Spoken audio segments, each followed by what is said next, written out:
someone over there isn't doing something exactly correct, the focus should be on the content and on the community and on the engagement, right? Not on what is the other person doing while I'm live. There's a video that I have queued up from Harris Heller, who you know.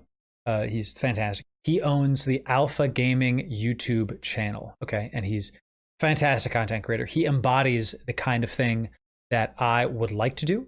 This video is make Twitch your actual job, 3 business tips. And I haven't watched this. I actually want to see it because I'm interested in what he has to say about this, how to make it your job. Because to me, I'm really trying to have the focus not be on the monetization. I'm really trying to focus on the content itself. And I feel like just because I've watched his other stuff, that it's going to be similar to that. But who knows? Let's see what Mr. Heller has to say. Here. A clip happened this week about streaming and money and sponsorships, and the internet, like it does, gathered around, decided to share all their opinions about it. And in my opinion, most of the internet was very wrong. I've been super transparent about my business here. Welcome back, Wall. Welcome back. Income. Watermelon, sick. I currently own 2 corporations, and I'm in the middle of setting up a 3rd. But one of the things I haven't spoken about is some of the things I learned from when I really poorly failed my first social media career. So let me share with you 3 of the most important business tips I have that a lot of streamers happen to be missing, and also go into why I think chess grandmaster Hikaru is wrong. Interesting. I have no idea what chess grandmaster Hikaru said. By the way, hopefully he says so. The sponsor of today's video, ASUS, and their 20 series graphics cards powered by NVIDIA GeForce. We're going to keep the ads. ASUS does something really interesting in the. We're going to watch the ads because part of this content is I want to respect the creator who put the time and effort into this content. And should you like what they have to say about the ad, definitely go support Harris Heller on his channel. Known as Auto Extreme Technology, which is the industry's first fully automated production process. Where most GPUs are partially manufactured by hand, ASUS's are 100% automated, meaning no human error, more precision, and the possibility of testing with tighter tolerances for things like component placement. Essentially, it means that's pretty sick. PC is more reliable. NVIDIA GeForce RTX cards are powered by NVIDIA Turing, the world's most advanced GPU architecture for gamers. Experience today's biggest games, such as Minecraft RTX, like never before, with the visual fidelity of real-time ray tracing and the ultimate performance of AI-powered Go back. 2.0. Go back. Look, all right, we're at 1 minute 30. Oh, here it is. No, it's freaking huge. Look at this thing. It's the size of my head. The world's most advanced. Look at it. He's palming it with 2 hands. That's the RTX card? All right. All right, chat. Yeah, don't drop it, Harris. Goodness gracious. For more information on getting higher precision and RTX technologies in your next gaming experience, make sure you check out the link in the description below. And by the way, if you have any questions about what we're talking about in this video, you want to hit me up, feel free to jump into my chat. I stream on Twitch every Monday, Wednesday, Saturday. Link in the description below. I'll see you there. Cool. Hopefully. Hopefully. Maybe. We'll see. So let's just jump into this one and take a look at this clip. 7 to 10,000 viewers that are not showing up in the chess directory because Botez is streaming chess and just chatting. And so what that does, I think, is that makes it very hard because when you have advertisers or sponsors looking to... We're going to slow down a little bit here because I really want to know the context of this. And to be honest, I missed everything this guy's saying. He's a bit fast talker like me. Not showing up in the... Look at this clip. 7 to 10,000 viewers that are not showing up in the chess directory because Botez is streaming chess and just chatting. And so what that does, I think, is that makes it very hard because when you have advertisers or sponsors looking to the chess directory and thinking about, say, sponsoring PogChamps 2 or other possible events, what it does is the numbers aren't actually truly reflective of the number of people watching chess. So someone is streaming chess, they're playing chess in just chatting. And this gentleman, Hikaru, I don't follow him, but he's a damn good chess player. He's a grandmaster, I guess. Sounds like he's at the top of the top. Great. He's saying that it's disingenuous to the community because it detracts from the overall chess community. Is that the point? I think it is slightly an issue, and when you have all these viewers who are watching chess but they aren't counted as chess, it does affect sponsors, I think, and advertisers in terms of whether they're going to want to sponsor stuff in the directory, because you are going to look at the chess directory at the end of the day. That is the main point. So the overall consensus here. All right, before I listen to Harris, because I want to see if we agree on things. I want to see if Harris and I agree on what this issue is before I hear what he has to say. Also, it's a little funny, very positive. I don't know, it's just a funny looking face. I think it doesn't really matter.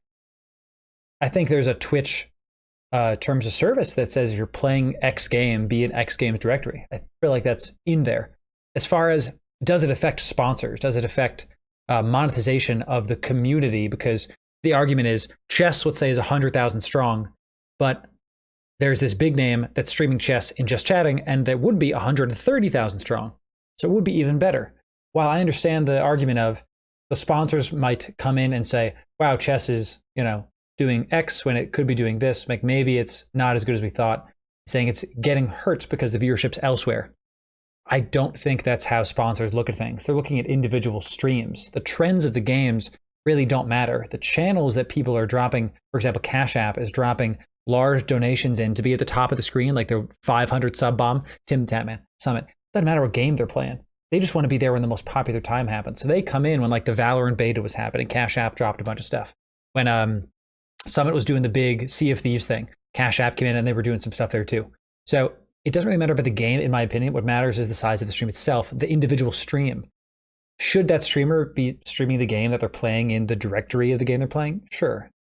Do I think it's a big deal? I don't think it's a big deal, chat. Let's see what Harris says. The reaction of the internet was that Botez was streaming in the wrong category. She was streaming in just chatting instead of chess. Therefore, she was hurting the overall viewership of the chess category, in turn hurting sponsorships for chess stream. This is wrong for two reasons, the second one being far more important than the first. First off, it's just wrong. I've never met a sponsor who cares how many viewers are watching a category. They care about the viewership and the engagement of the stream that they're sponsoring. Ooh, like that. That's it. So focus on the engagement. Doesn't even exist to begin with. But the main problem and the here viewership is a much deeper and much larger problem on Twitch, and it's my business tip number one. Do not give control of your success to anyone else, or to any other platform, or to anyone other than yourself. Hikaru is essentially saying here that his stream, as well as other chess streams, are losing money because of Botez. Even if it's true that chess... That's a fantastic point. It's this comparative nature that I've struggled with a lot in my content career when I've been going through stuff. That I'll look at someone else's content, like Jumbo, who's killing it, and I'll look at my content and I'm like, not enough, right? I've taken the control over my stuff, and I've said in that negative like headspace that like I can't fix it, right? So someone saying I'm not getting enough viewership because someone over there isn't doing something exactly correct.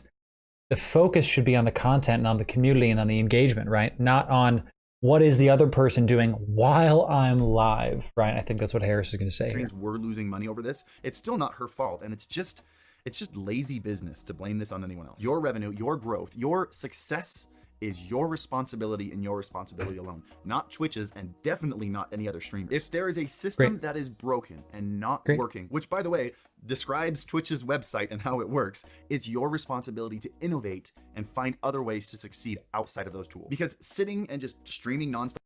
Did Harris Heller just say you have to diversify your content and put stuff onto other platforms and utilize other systems? Did Harris Heller just say simulcast? Let's go. Come on, stop on Twitch, hoping that viewers will just come in and sponsors will just give you more money is putting your success in the hands of Twitch, who frankly doesn't care about you as an individual, and also in the hands of luck, which you have absolutely no control over. This is why I've encouraged a lot of streamers not to switch over to all those new streaming platforms like Trovo and Brime that are popping up, because they're going there hoping that they'll get in early, and if the platform blows up, they'll blow up with it, but they're putting their success entirely in the hands of that platform, and they no longer have any control over it. Let me be clear about something. I have no problem if a content creator wants to go to Trovo or Brime, even if that's, I don't think it's real. I honestly think it's a meme. I have no problem if a content creator wants to go to those platforms and live stream on those platforms if they're making content elsewhere. I think it's a mistake to, as Harris says, I keep on pausing it, like the ridiculous faces. He's like an old man now. It's a mistake to put all your eggs in one basket. I disagree that it's a bad idea going to the new platforms. I think you should, to be honest, consider the idea of making some content over there, because the first immutable law of marketing is be first. Right? We were talking about that earlier when we were doing the Twitch Reddit questions.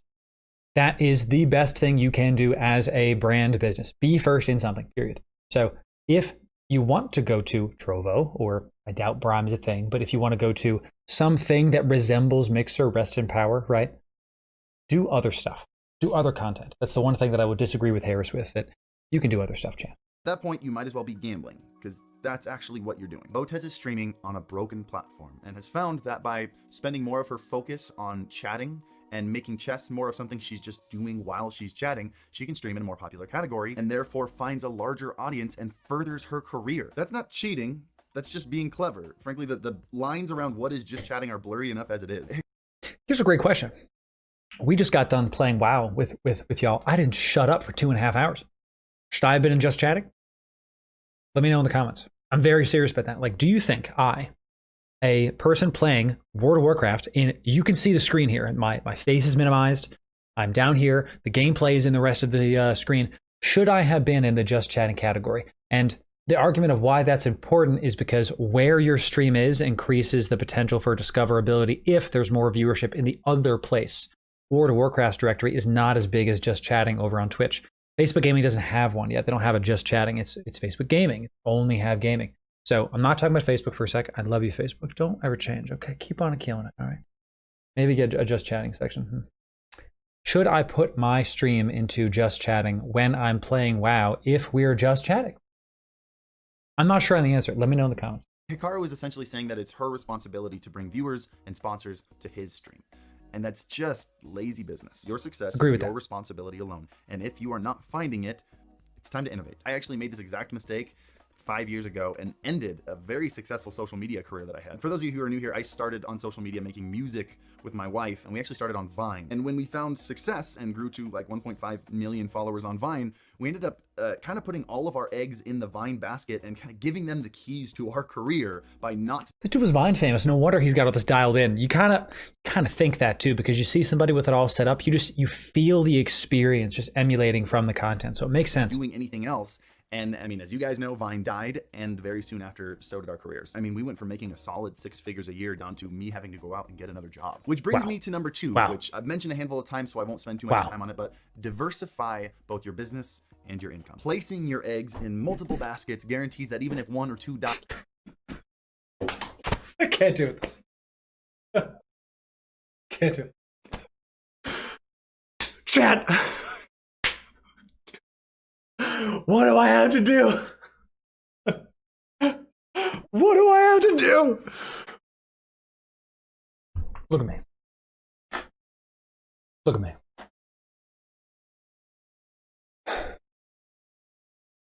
If someone with 341,000 YouTube subs who previously had 1.5 million Vine follows says verbatim what I've been saying in a freaking animated text that I don't want to pause on again, go do it. If you're a content creator and you're not diversifying, pick one more platform. If you're on Twitch, don't also stream on Trovo, okay? Go to YouTube. Go to YouTube, okay? Do something. Ugh, exactly what I've been saying, Chandra. Oh, man. Ooh, and also, thank you for reminding me, Chandra, during this section, we're going to turn on chat so that y'all can talk here as well. I had it off during the gameplay section. You can see it's on now, okay? And I might move that. We'll see. I actually think this should be off, yeah. Go ahead and tell me something. Give me a test chant. Let me see if it's working, ladies and gentlemen. Let's see. It guarantees that even if 1 or 2 die, you are totally fine. I talked about this a little bit in a previous video, but I make my income, I think 5 or 6. Thanks, DT. I make money on YouTube ad revenue on these videos, Twitch subs and bits, sponsorships and brand deals, Amazon associate links, stream beats, streams, and actually now, as of this week, merch sales. Which, by the way, very first merch launch with MetaThreads. This is the Wholesome t-shirt, because here on the side it says Wholesome and most definitely does not say happy. I love this shameless plug. It's so well done. When we were on Vine, we thought Vine was going to last forever. That was masterful. That was masterful. As a salesman, as the CEO of a couple companies that we're building right now, they're not built yet, but you know what I'm saying? That was perfect because it felt natural. It's very hard to do a sales pitch like that correctly. Like, I want to go check that out just because it was done so smooth.